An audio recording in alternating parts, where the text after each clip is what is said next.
जिस बर्बरता से बंगाल सरकार ने काम किया है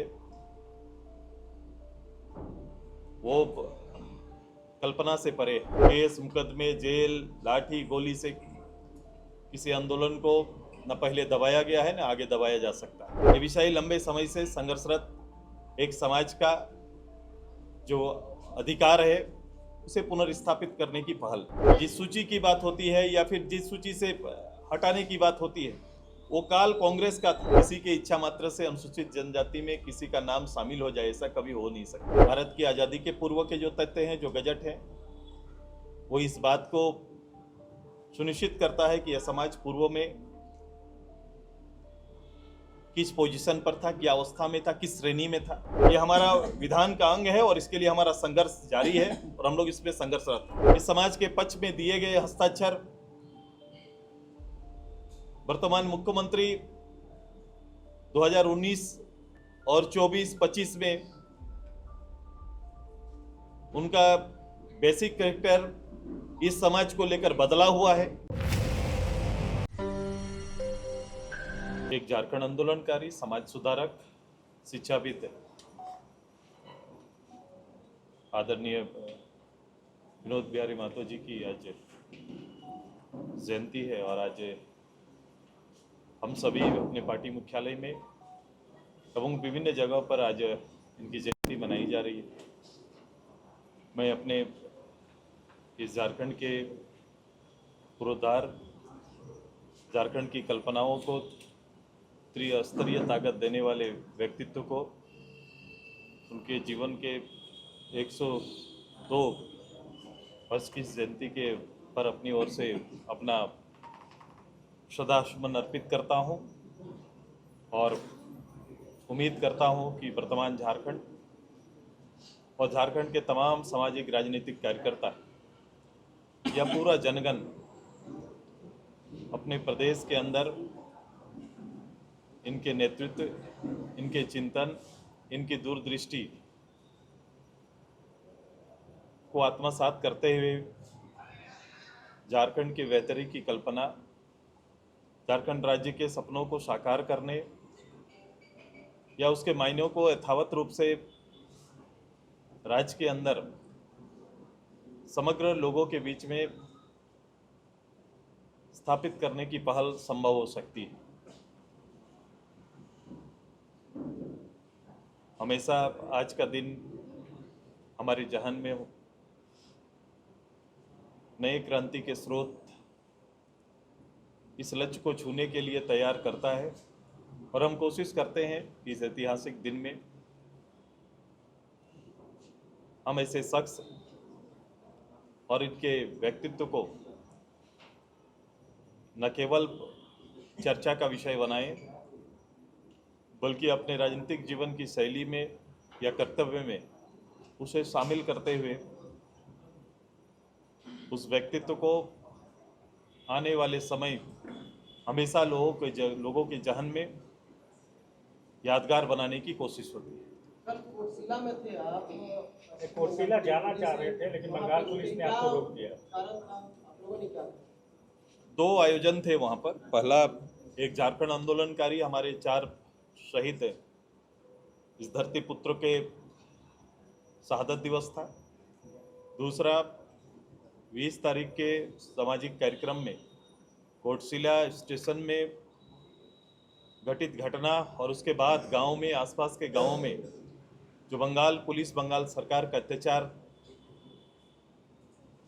जो हुआ, वैसे घायल लोगों का और ऐसे परिवार जिन्हें अरेस्ट किया गया है उनसे मिलने के लिए जाने का कार्यक्रम हमारा था और ये पूर्व सूचना मैंने वहाँ के शासन को दे दिया था और उसी अनुरूप हम वहाँ पर प्रस्थान किए थे। लेकिन अचानक से मेरे जालदा पहुँचने पर वहाँ का स्थानीय प्रशासन की सूचना आती है और वहाँ के डीएसपी रैंक के पदाधिकारी आते हैं और कहते हैं कि इससे आगे आपकी यात्रा नहीं हो पाएगी, आप उनके सौजनों से और उस कार्यक्रम में भाग नहीं ले सकते। जब उनसे इस विषय पर किसी आदेश की इच्छा व्यक्त की गई, भाई किस आदेश के तहत, किस नियम के तहत आप हमें वहाँ पहुँचने नहीं देना चाहते हैं, तो उनका कोई ठोस जवाब नहीं था। इसलिए हमने उस तत्काल उनको कहा भी था कि यहाँ मौखिक सरकार चलता है, कि डीएसपी अगर वहाँ मौखिक रूप से कुछ कह रहे हैं तो वो गवर्नमेंट का आदेश है। फिर मैंने कहा कि आपके सीनियर से आप बात करिए। मैंने भी व्यक्तिगत रूप से और हमारे साथ हमारे पूर्व विधायक डॉक्टर लंबोदर महतो जी ने भी बात किया। फिर उन्होंने हमारे कोटशिला मुख्यालय तक, अपने पार्टी मुख्यालय तक जाने की इजाज़त दी। फिर वहीं पर हमने अपने आंदोलनकारियों को श्रद्धासुमन अर्पित किया और परिजनों जो वहाँ पहुँच पाए उनसे मिलकर जो व्यथा थी उनको सुनने का काम किया। जिस बर्बरता से बंगाल सरकार ने काम किया है वो कल्पना से परे। महिलाओं के साथ अत्याचार, बच्चों के साथ अत्याचार, घर से निकालकर उनके साथ मारपीट करना, निर्दोषों को उठाकर जेल में डालना, शायद ये अब उनका नियति बन चुकी है। और इसका नियति का एक रूप 20 तारीख को हम सभी लोगों ने देखा है, दुनिया ने देखा है। हम इसकी निंदा करते हैं, घोर निंदा करते हैं। और मैंने कहा है कि सरकार तय करे कि किस दिन हम अपने परिजनों से, घायल परिवारों से, निर्दोष लोगों से हम मिलेंगे। मेरा कार्यक्रम नित्यदिन वहाँ के लिए प्रेषित रहेगा और हम जाएंगे, हम लोगों से मिलेंगे। मैंने कल भी कहा था कि केस, मुकदमे, जेल, लाठी गोली से किसी आंदोलन को न पहले दबाया गया है न आगे दबाया जा सकता है। कोटशिला आंदोलन की धारा रही है, कई इतिहास आंदोलन के उससे जुड़े हुए हैं। मैं आसपास के सभी लोगों को उनके साहसिक जो उनका कैरेक्टर है, चरित्र है, उसको साधुवाद देते हैं, धन्यवाद देते हैं। और यह संघर्ष भविष्य में और जारी रहेगा। ये तैयारी वहाँ के लोगों का है। दादा, झारखंड में कुर्मियों का इतना बड़ा आंदोलन, लेकिन कहीं भी कांग्रेस, झारखंड मुक्ति मोर्चा यानी क्या है तो महागठबंधन साथ नहीं खड़ी हुई समाज। ये मुझसे ज़्यादा उस गठबंधन के और उस पार्टियों के प्रमुख लोगों से आपको चर्चा करनी चाहिए, बात करनी चाहिए। जहाँ तक झारखंड मुक्ति मोर्चा की बात करेंगे तो झारखंड मुक्ति मोर्चा अपने दलीय,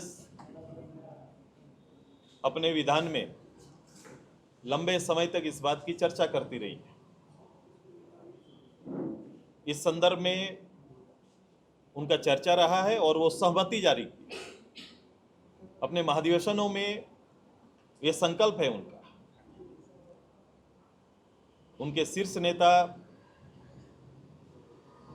आदरणीय गुरुजी का भी इस संदर्भ में न केवल राय है बल्कि इसके पक्षधर में से 2019 में भी मैंने इस संदर्भ में भारत सरकार को लिखी गई एक चिट्ठी, आप लोगों ने भी इसको गौर किया हो। जिस समय 2019 के तत्कालीन विपक्ष के नेता के हैसियत से वर्तमान राज्य के मुख्यमंत्री, उन्होंने सबसे ऊपर सिग्नेचर किया है, मतलब सहमति दिया है। अब वर्तमान में क्या ये पार्टी गुरुजी की पार्टी और उनके निर्णयों के साथ है, या 2019 के अपने इस समाज के पक्ष में दिए गए हस्ताक्षर वर्तमान मुख्यमंत्री 2019 और 24-25 में उनका बेसिक कैरेक्टर इस समाज को लेकर बदला हुआ है? ये सारे प्रश्न हैं और समाज, ये राज्य और लोग ये जानना चाहेंगे, ये पक्ष जानना चाहेंगे। कांग्रेस का भी वही है। यूँ तो इतना बड़ा दर्द देने वाली कांग्रेस ही है और स्वीकार करने वाले भी हैं। जिस सूची की बात होती है या फिर जिस सूची से हटाने की बात होती है वो काल कांग्रेस का था। और उस समय जब इसे हटाने की बात और चर्चा लोकसभा के अंदर आई तो तत्कालीन 17 पार्लियामेंट मेंबर ने इस विषय को उठाया। तब तत्कालीन प्रधानमंत्री जवाहरलाल नेहरू जी ने ही इसे लिपिक भूल कहकर हाउस के अंदर जवाब दिया था। अभी वर्तमान में कांग्रेस के अध्यक्ष कौन है जो पूर्व में इस विषय के परिविकार रहा कर लेकिन उनकी मौन अब इस किस बात की ओर इशारा कर रही है? पूरी पार्टी मौन क्यों है? ये सारे प्रश्न उनके लिए हैं, जनता भी पूछेगी और मुझे लगता है कि आपको भी उनसे इस विषय में स्पष्ट आना चाहिए कि उनका मत समय समय पर बदलता है। आवश्यकता के हिसाब से राजनीतिक दल अपने निर्णय लेते हैं, लेकिन ये विषय आवश्यकता के अनुसार नहीं है।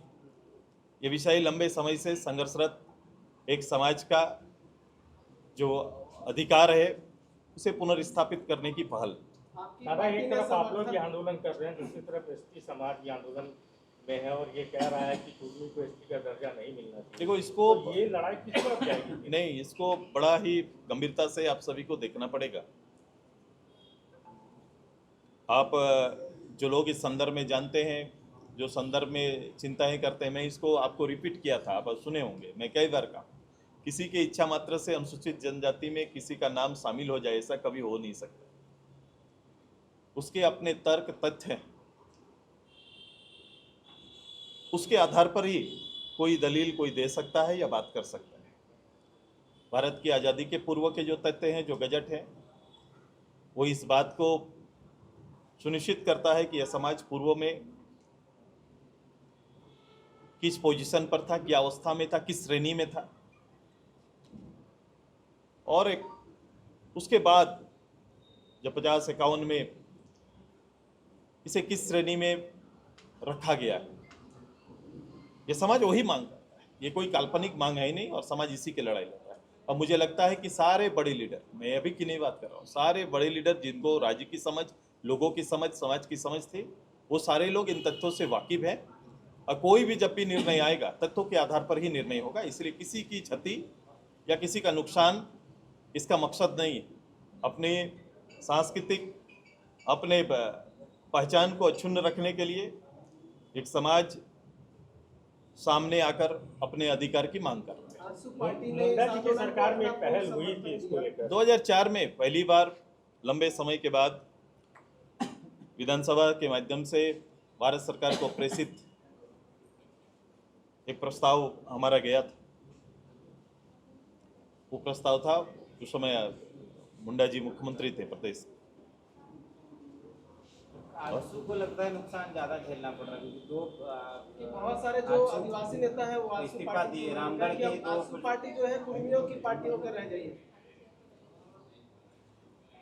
ये ऐसा कभी हमारा संगठन और हमारी पार्टी, हमारा ऐसा कभी कोई एक विषय, एक समाज को लेकर निहित नहीं है। हम संघर्ष के दौर में भी और राजनीतिक दौर में भी बहुआयामी समाज का नेतृत्व करने वाले ये संगठन है, जहां सभी के लिए अपनी बात रखने का अधिकार है। और आप देखेंगे कि हमारा जो बेसिक लाइन था, हमारा पंच लाइन होता था, जब हम डेवलपमेंट को फोकस करके जब हम काम करते थे, तो पार्टी ने शिक्षा, हरियाली और विकास, ये हमारा नारा था। हमने वक्त के साथ राज्य के सामाजिक हालात को ध्यान में रखते हुए सोशल जस्टिस पर हम लोग ने चर्चा किया पार्टी के अंदर में, और सामाजिक न्याय को टेक लाइन तैयार की। तो इसका केवल टेक लाइन नहीं है, हमारे पार्टी में पूरे राज्य भर में जितनी भी रीजनल या राष्ट्रीय पार्टी है, केवल अपना संगठन है जहां इन विषयों पर चर्चा होती है, बात होती है, और हमने इसको अपना संविधान का अंग बनाया है कि ऐसे छूटे हुए समाज के पक्ष में पार्टी को खड़ा होना, ये हमारा निर्णय है और हम लोग इस पे खड़े होते हैं। कोई काल्पनिक बातें, समय समय पर उठने वाले विषयों पर ऐसे ही जाके खड़े नहीं हो जाते।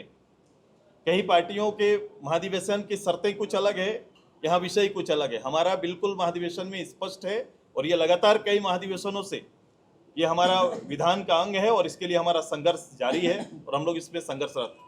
चलिए, एक अंतिम सवाल, जीएसटी का जो 4 से था 2 से लग गया, फॉर्म आया है, उसको कैसे देख रहे हैं? एक अच्छी पहल है, भारत सरकार की, जिसको लेकर वर्तमान अर्थव्यवस्था पर एक तो बड़ा चिंता का विषय था, लेकिन भारत सरकार ने न केवल भारत की अर्थव्यवस्था को संभाला, बल्कि आम गरीब लोगों के ऐसे विषय जो उनके रोजमर्रा जीवन में उपयोगी विषय से लेकर उनके उपभोग और भौतिक विषयों पर भी एक बेहतर उत्सव का स्वरूप देते हुए जीएसटी में छूट दिया है।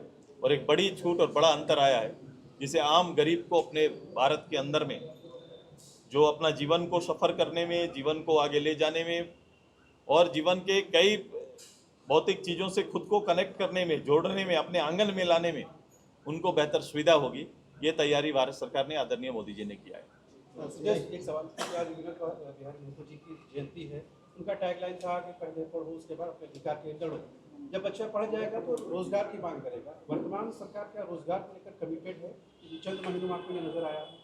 नहीं, ये सरकार को चंद महीने नहीं कहा जा सकता है। ये सरकार पिछले सरकार से कनेक्ट करके चली। ये सरकार के इस तरह के कई फार्मूले, जुमले कह सकते हैं, अब इनको सरकार, इनको जुमला कहा जा सकता है। सरकार ने 2019 में यहाँ के यूथ के लिए एक जुमला लेकर आई और कहा कि साल में 25 लाख लोगों को हम नौकरी देने का काम करेंगे।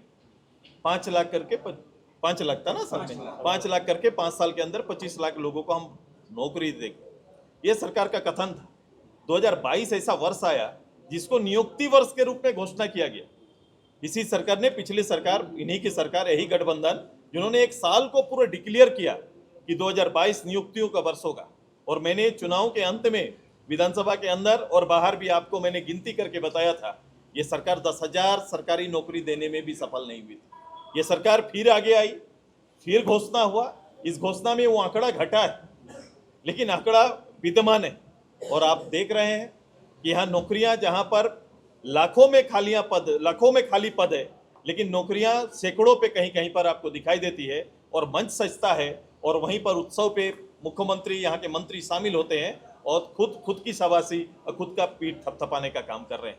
जो जिस प्रदेश के अंदर में 6, 7, 8 साल से और पूर्व में 2-3 साल कोविड के वर्ष रह गए, अगर इतने लंबे समय से नियुक्तियां ना हो, हर साल ग्रेजुएट, पोस्ट ग्रेजुएट या फिर नौकरी की तैयारी करने वाले बच्चे पास आउट करके इस बात का इंतजार करें कि सरकार का कब वैकेंसी आएगा, हम भरेंगे और हम अपना भविष्य को सुनिश्चित करेंगे, ऐसे सपने पालने वाले नौजवानों का भविष्य आज अंधकारमय है। और ऐसे बेटों पर, बेटियों पर सपना देखने वाला माँ बाप भी आज निराश बैठे हुए हैं। ये प्रदेश का हाल है।